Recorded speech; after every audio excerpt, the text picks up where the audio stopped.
इस कहानी में आपको इस प्रश्न का संपूर्ण उत्तर मिल जाएगा और आप अपने जीवन से संतुष्ट भी महसूस करेंगे। भगवान गौतम बुद्ध की प्रेरक कहानी। बहुत समय पहले की बात है, एक गांव में धर्म उपदेश देने के लिए लगे हुए शिविर में भगवान गौतम बुद्ध पहुंचे। गांव के लोग अपनी अपनी समस्याएं लेकर उनके पास जाते और उनसे समाधान प्राप्त कर नई ऊर्जा के साथ वापस लौटते। गांव के बाहर एक गरीब राह में बैठा बुद्ध के पास आते जाते लोगों को निहारता रहता। उसने क्या देखा? दुखी चेहरा लिए भारी कदमों से लोग भगवान गौतम बुद्ध के शिविर में जाते और नई ऊर्जा के साथ चेहरे पर खुशी व आनंद लिए वापस लौटते। गरीब ने सोचा, क्यों न मैं भी भगवान के पास अपनी समस्या लेकर जाऊं। ये सोचकर हिम्मत करके वह भी शिविर की ओर चल देता है। शिविर में एक एक कर क्रमबद्ध तरीके से व्यक्ति को प्रवेश मिलता है, इसलिए वह भी अपनी बारी की प्रतीक्षा करने लगा। जो कुछ उसने रास्ते में देखा, अब यहाँ उसे साक्षात देखने को मिल रहा है।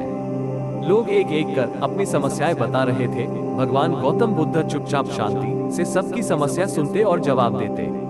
उसकी भी बारी आई। उसने भगवान गौतम बुद्ध को प्रणाम किया और बोला, भगवान मैं ही गरीब क्यों?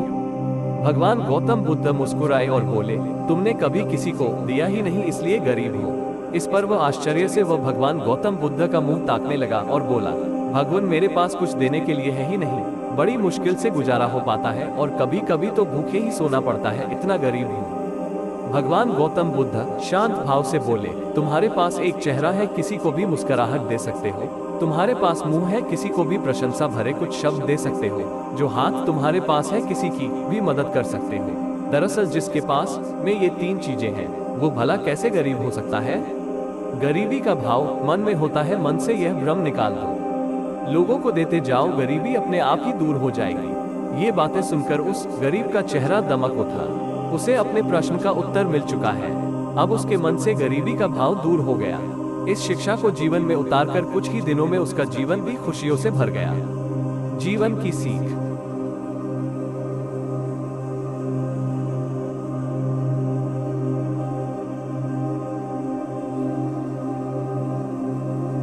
मंदिर में भी लोग जाते हैं तो कुछ न कुछ मांगते रहते हैं और जीवन भर घुट घुट कर रो रो कर समय बिता देते हैं।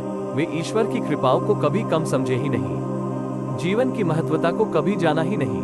इस पर कबीरदास जी ने बहुत बेहतरीन दोहे कहे हैं, आइए पढ़ते हैं और समझते हैं। सबके पल्ले लाल है सभी साहूकार, गांठ खोल परखा नहीं या विधि रहा कंगाल। यानी सभी के पास ज्ञान है जो कि ईश्वर की अनमोल देन है, जिसे हम कभी जानने समझने की कोशिश ही नहीं की, इसलिए हम सुख का आनंद नहीं ले पाते।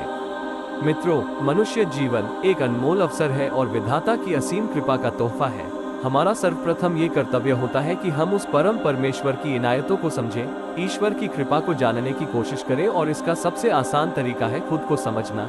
हमारा अस्तित्व क्या है, हमारा लक्ष्य क्या है, हमारे क्या कर्म, अच्छे कार्य है, आदि आदि। उपरोक्त सभी बातों को पढ़कर आज हम ये पूर्णतः समझ चुके हैं कि हमारे पास ईश्वर की दी हुई वो अनमोल तोहफे हैं जिनसे आज मानव नई नई उपलब्धियों को पा रहा है, असीम ऊंचाइयों को छू रहा है। बस जरूरत है तो सही मार्गदर्शन की, जो कि आज से मैं इन बातों को अपने जीवन में उतारने की कोशिश कर दी है। आपको बस ये करना है, 1. हर रोज अपनी एक कमी को दूर करो, चाहे वो आपका गुस्सा हो या फिर नकारात्मक सोच। 2. जब भी कुछ सोचो तो अच्छा सोचो।